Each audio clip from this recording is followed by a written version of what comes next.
Bonsoir tout le monde, bon lundi. Alors la semaine commence avec un rebrassage de cartes à Ottawa. La démission de Stephen Guilbeault a forcé un mini remaniement. Les chapeaux donc qu'il portait par Stephen Guilbeault donc, ont été redistribués à 3 collègues, c'est-à-dire Mark Miller, Joël Lightbound et Julie Dabruzin. Un petit jeu de chaises musicale finalement que l'on va décortiquer tout de suite avec notre collaborateur à Ottawa, Christopher Nardi. Bonsoir Christopher.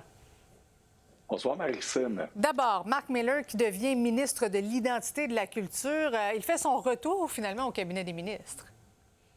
Effectivement, on a fait le bris avec l'ère Trudeau, avec le départ de M. Guilbeault, et ensuite on a ramené l'ère Trudeau avec M. Miller. Alors, c'était un des grands exclus lors du rebrassage de cartes avec l'élection de M. Carney, mais c'était, disons, une des plus grandes surprises, l'exclusion de Mark Miller à l'époque. Alors, j'entendais plusieurs membres du caucus libéral aujourd'hui, un peu soulagés de voir M. Miller revenir au cabinet, quelqu'un qu'il considérait comme un très bon ministre à l'époque où il était à l'immigration.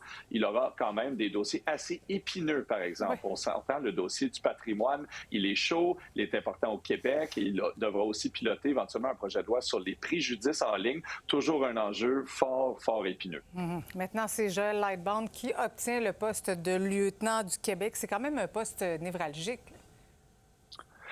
C'est essentiellement le conseiller pour le Québec et la voix du Québec au cabinet de Mark Carney. Évidemment, le Québec est assez important pour Mark Carney, vu qu'il y a fait élire 44 députés. C'est le Québec qui l'a essentiellement porté au pouvoir. Alors, M. Lightbound, ce qui est intéressant, c'est qu'il gagne quand même son siège de très peu de votes. Il est dans la région de Québec.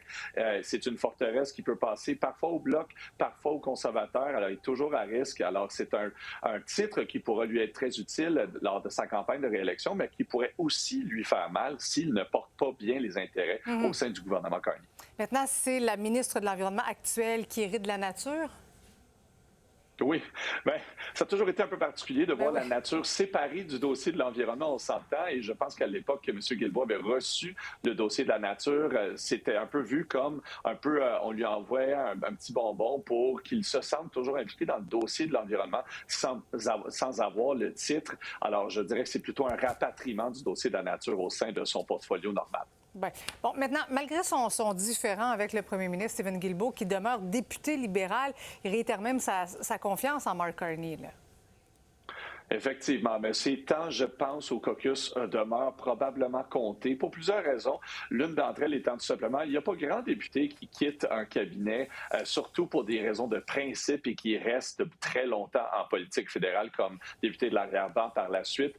On s'entend, M. Guilbeault est devenu éligible pour sa pension de député il y a à peu près un mois. Alors, il n'aurait pas de grande perte financière à quitter.